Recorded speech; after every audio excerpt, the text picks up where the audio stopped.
Hello guys and welcome back to this channel. I'm your host Idikanu, and this is Isaac News. As you already know, on this channel our job here is to bring you up to speed with amazing development of amazing things happening in our dear country Nigeria. And today we bring you something fresh and something very exciting. Without any further ado, let's get right into today's video. Alright, so today we're looking at the NLNG and its recent memorandum of understanding that was signed with a Norwegian firm in order to build a floating NLNG. What that means is we're going to have a typical liquefied natural gas plant that is being set up in the Niger Delta on sea. Very interesting.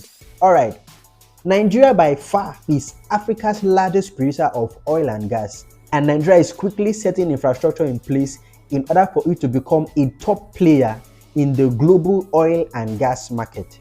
So just last week, which will be the month of April, the NNPC had signed a memorandum of understanding with the Norwegian firm known as Golar LNG in order for it to help us build a floating LNG on sea. This is a floating liquefied natural gas plant. Like I said earlier, it is the same, is the equivalent of a LNG on land. We're going to have the same equivalent on sea. Now, this is done in furtherance of the NNPC to deepen Nigeria's domestic gas utilization and in order for us to enhance, gas exports.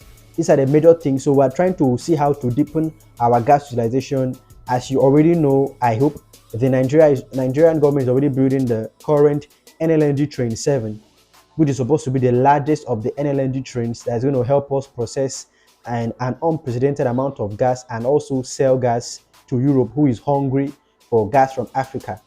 So coupled with this, we are also building a floating NLNG, and this would help in order, like I said, to deepen our domestic gas utilization and also to set us in a very comfortable position in order for us to compete globally in the oil and gas market.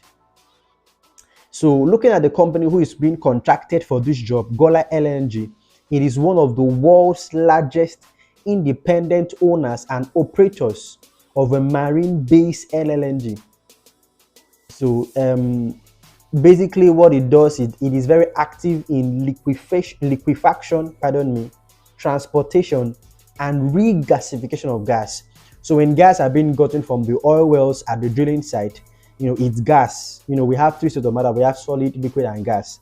So this gas, are in the facilities where the infrastructure is in place, is going to be funneled into cylinders. It's going to be packaged and packed and ultimately compressed from gas to liquid. So that's where the liquefaction comes into place, and they will be transported, to our buyers wherever, be it Europe, be it Asia, be it our West African neighbors, or be it even some companies within the country who use our gas, and then it would then be regasified wherever it's being found. So if we take it to, let's say, Europe, and the company we take it to want to use it as gas, they're going to gasify it. If they want to use it as liquefied natural gas, they'll use it the way they want to use it. If they want it as in whatever format, so there's an ability for it to be converted back to its basic form, as gas. So right now, all I want to do is give you a basic summary of how floating LNG works, and then we'll go ahead to see the economic benefits and the potential that this has to offer the Nigerian economy and also put Nigeria on the global map. So basically, a floating liquefied natural gas plant technology helps to make production, liquefaction and storage of natural gas possible at sea. So the liquefied natural gas is transferred directly from the floating facility, which is the LNG plant on sea, to specific carriers, which would make it very convenient for shipping to countries around the world. So basically, right now in Nigeria, since we don't have a robust pipeline system, typically countries like Russia, we have the Nord Stream pipeline, which was recently blown up in the conflict between Russia and Ukraine. So Russia has this, underwater pipelines, which it had done across many European states. What that does is that it helps Russia to funnel its gas through pipeline to its European neighbors who are very interested in its cheap gas. So we don't have that. That is already ongoing in Nigeria right now. We have one on the West African coast, which is the West African gas pipeline, about $25 billion project to take gas all the way from Nigeria down to Morocco through the West African corridor. It's going to be an underwater pipeline. It's going to go through Nigeria to Benin Republic, to Togo, to Ghana, to Ivory Coast, and going to move all down to Western Sahara, to Morocco, and from Morocco it's going to go over to Spain, and from Spain to the rest of Europe. Then we equally have what we know as the Trans-Saharan Gas Pipeline. That's a $13 billion project. It's going to move all the way from Nigeria, then go to Niger Republic, then from there to Algeria, then to Algeria's capital in Algiers, and from there it's going to move to Europe. So those things, as I speak, are already in the works. Okay, the basic will I say building block for the Trans-Saharan Gas Pipeline is the AKK gas pipeline that is already at 70% completion, while the basic framework for the West African Gas Pipeline is the Escravados Pipeline. While the basic framework for the West African Gas Pipeline is the Escravados Pipeline, that is already moving from the south down to the west. So from there, it's going to move, through the western corridor on the African flank to Morocco. While the AKK gas pipeline that will terminate in Kano would then move through Niger Republic and would form the Trans-Saharan Gas Pipeline deal with Algeria. So that is already in the works. So what we currently do right now in our gas industry is that we bottle this gas into carriers, we load them on ships, and then we ship them to the countries looking for this gas. So basically, we take gas from sea, we take it to the LNG plant on land, we liquefy, we process it, we package it, and then we load it on ships and then ship. But with the floating LNG, the idea is that from sea directly, we're going to process it on sea, do all we need to do with the gas to put it in the different standards specified by the buyers, load it on ships, and then send it to the buyers. In a situation where we have a very robust pipeline system, we can then have it being piped directly into a pipeline from sea, which will be very expensive, but it's something that we can do in the long run, give or take by the next decade. It's something that we can do when our LNG has provided the needed revenue for us to undertake even will I say bigger infrastructural development in our oil and gas industry. So back to the methodology, okay? Typically the gas is produced from underwater fields, and then it is processed and chilled to about minus 162 degrees Celsius. That's really cold. And then it is then shrunk. Okay, the shrinking process then changes the state of this gas to liquid. So when it shrinks, its volume decreases by over 600 times to create what we call LNG. LNG is what? Liquefied natural gas. So please track with me in this methodology. So then once it has been shrunk, it would then be packaged, and typically it would be shipped, loaded on ships, and then shipped to countries who have placed order for this gas. So you may want to ask, why did the Nigerian government opt for an FLNG, a floating liquefied natural gas plant? So the reason why it was opted for is because it's going to help to realize our promise of natural gas.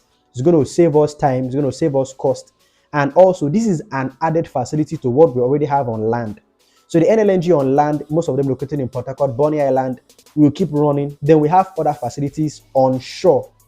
So Akwa Ibom is one of the major places where gas is being, oil is being drilled, and gas is even being, gotten from. So an FLNG plant has already been contracted to be set up as far back as 2021 in Akwa Ibom State. That is already in the works, and from research and from findings, it is purported that the construction work has already begun to build a floating LNG in Akwa Ibom State, because it's an oil and gas rich region in Nigeria. So as the world moves closer and closer to cleaner energy, Nigeria right now is at an advantaged position with over 206 trillion cubic feet of proven natural gas. Okay, with government proposing that we should even have about 600 trillion cubic feet of gas. So the proven natural gas reserve in the country right now is about 206. In fact, Very recently, I saw a report that says about 210 trillion cubic feet of proven natural gas reserve. And I think I'll go with that report because these 206 are not given into account recent oil well that have been discovered at Kolomani, or the oil well that has also begun at Nasarawa State in local government called Obi, and some other oil well oil blocks that have been recently, being auctioned by the NNPC to begin oil drilling. If you add the new oil wells and oil blocks being drilled right now, presently, that should triple the figure from about 206 to about 210 trillion cubic feet of proven natural gas reserve. Okay, so we have the most extensive gas reserves in Africa, and we are even among the top 10, gas reserves globally. So, but then due to a multitude of factors that have limited us, like, so we've had poor infrastructure, we've had decades long of rot and disintegration of our oil and gas infrastructure. We've had a lot of technological challenges. We've had, relatively low manpower and technical know-how to run this, and we've had very low interest from foreigners. But although we've seen a renewed momentum from the international communities to invest in our gas sector because of the recent signing of the PIA Act that has helped to make the sector more, inviting to prospective, investors. So this is a huge one, and this is a very interesting one. In fact, it caught my eye from the very first time I set my eyes on this, and I really wanted to share this out with the general populace. So if we have FLNG being built in Akwa Ibom, and we have a new one that is purportedly being set up to be built somewhere in the southwest, we're not really sure. The report didn't give details as to the location site. It will likely be sited in the southwest, or in fact, if you ask me, almost certainly in the Niger Delta region, because it will be very cheap and, more economic to site it in the southwest, being that a chunk of the gas that is being bottled or being packaged or bagged is being gotten from the south-south geopolitical zone, the Niger Delta region. So this is amazing. If we want to, and I don't want to overstretch this video, but if you want to look at what's going on right now, we have Ikiki gas pipeline, we have the oil exploration going on in the different basins in Nigeria, like the Chad Basin, the Bida Basin, the Benue Trough, which is where we have Kolomani oil well, the Anambra Basin, the Calabar Embankment, we have the Niger Delta region. Then there's oil exploration. We have our facilities in the Niger Delta, like the Refinery, which is undergoing, although it's in the very early stage, rehabilitation. We have Refinery, 210,000 barrel per day refinery is undergoing rehabilitation. We have about 7 modular refineries that is already active in the country. We have 2 in Edo, 2 in Port Harcourt. We have 1 in the east, which should be Imo State. Then we have about 2 in Bayelsa. So that's 7 modular refineries that's already on in Nigeria. We have the Dangote coming up, this by the second quarter of this year to begin its oil production in order to help. So there's a lot of prospects in our oil and gas industry, and I'm very sure that give it 2 years. In 2 years, we will not recognize our oil and gas industry. It's going to be so robust, and we're going to be able to see dividends that would come from the heavy investment that is being put into this sector by this present administration.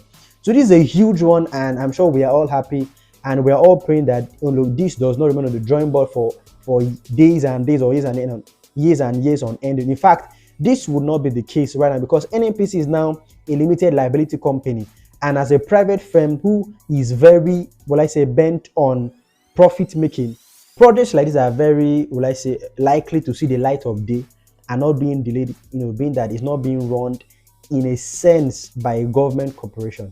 So I've overstretched this more than I intended to, and I would like to end it here today. So please do like, share, subscribe, and if you don't mind, you can also suggest some very interesting topics you'd like us to cover for you, in the Nigerian economy.